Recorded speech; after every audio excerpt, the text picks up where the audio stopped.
We want to move people from that cold audience into the warm bucket.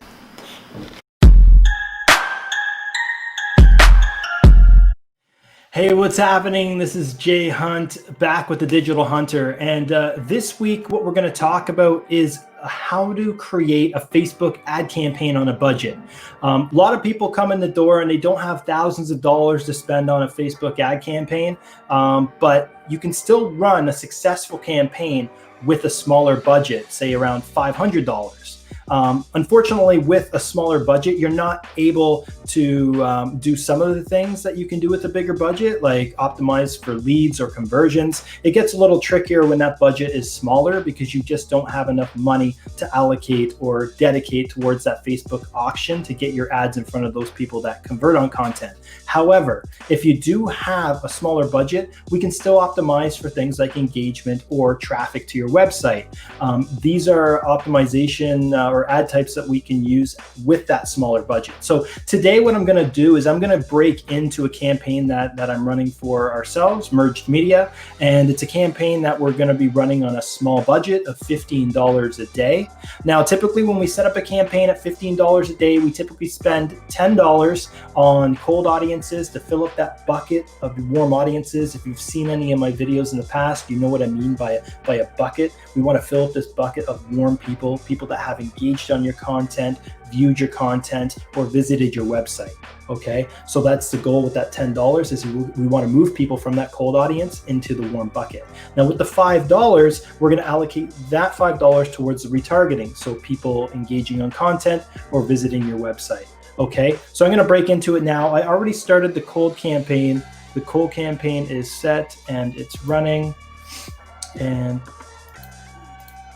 okay, here you can see here, we're in the ad set level. You can see that there's interest, entrepreneur, and cottage. So basically tell you a bit about the campaign. You know, we're looking for those business owners that are busy and want to spend more time at the cottage and have a team like ours manage their social media.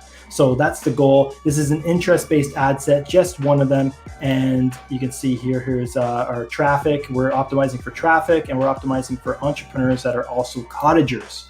So there we go there. And then from there, we just have one ad running, which is it's a little video. It's basically, I can actually show you it.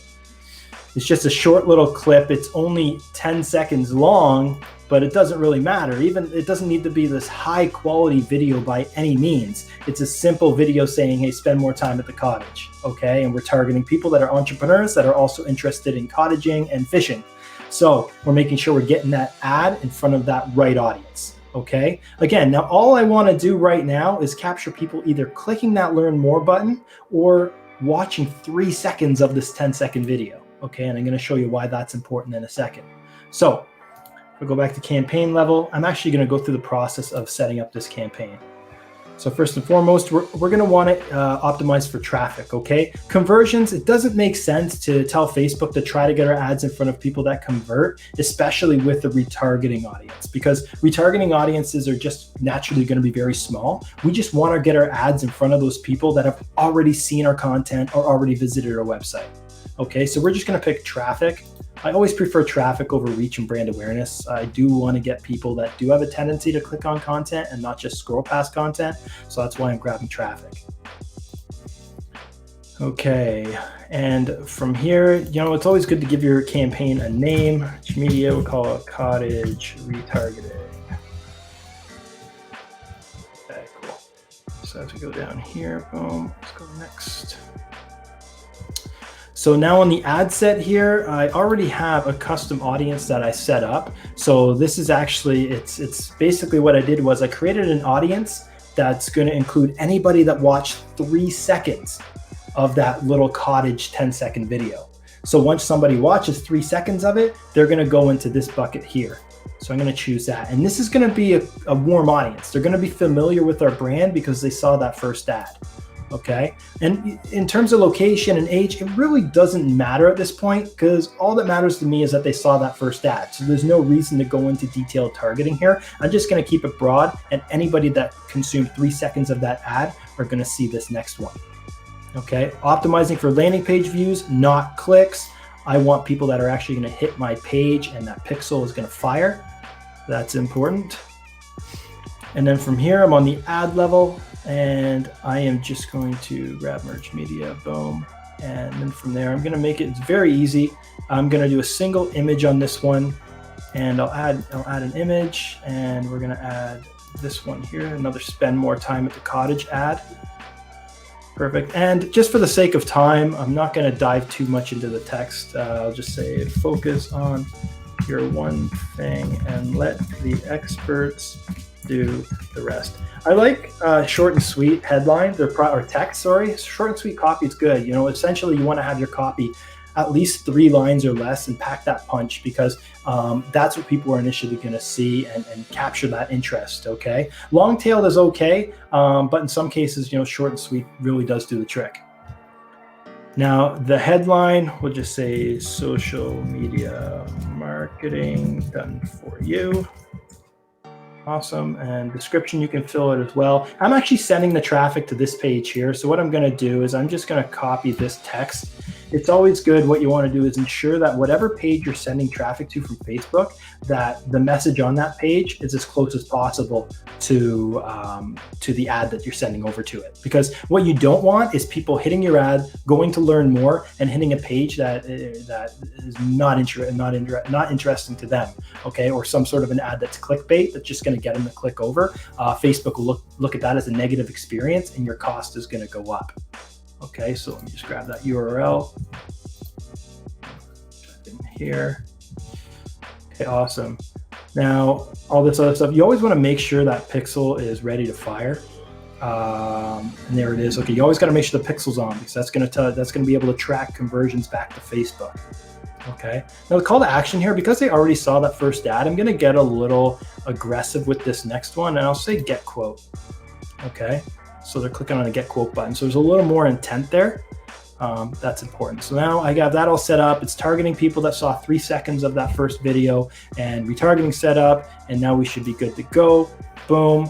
And lastly, one last thing I like to do that I want to show you guys as well is once this one launches. Now also, you know, one thing I didn't do, sorry to go back for a second, is, you know, optimizing for different placements. So this is a square ad, but you want to make sure that it is optimized for vertical ad placements as well as landscape placements. Okay, I did do that in the first ad, and I will go back into this one and do it, but for the sake of time, I'm not going to do that at this moment.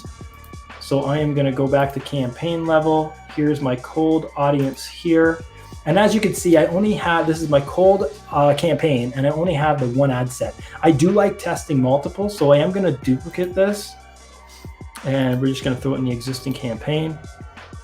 And what I'm going to do now is add another cold audience to the mix. Now, in this case here, my cold audience is going to be a lookalike of those people that watch 3 seconds of that video.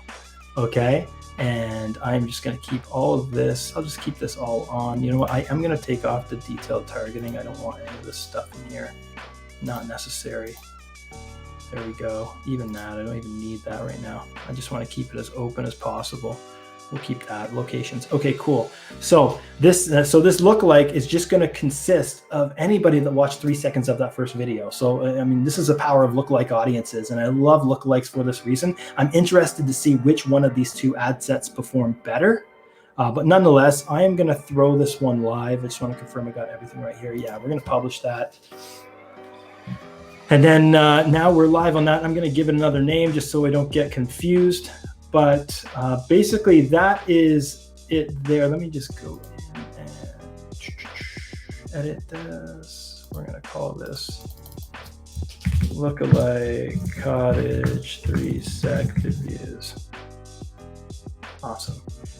Cool. And there you go. So that is how to simply and easily create a campaign on a budget. Again, if you have a bigger budget, I would optimize for conversions and leads. But when we're working with a budget of $500 a month or less, we're typically just going to spend $10 on the cold, $5 on the retargeting, and get that out there and let Facebook do its work and work its magic and get those clicks hitting the site so we can throw them into our retargeting audience and just essentially getting your brand out there as much as possible within that limited budget.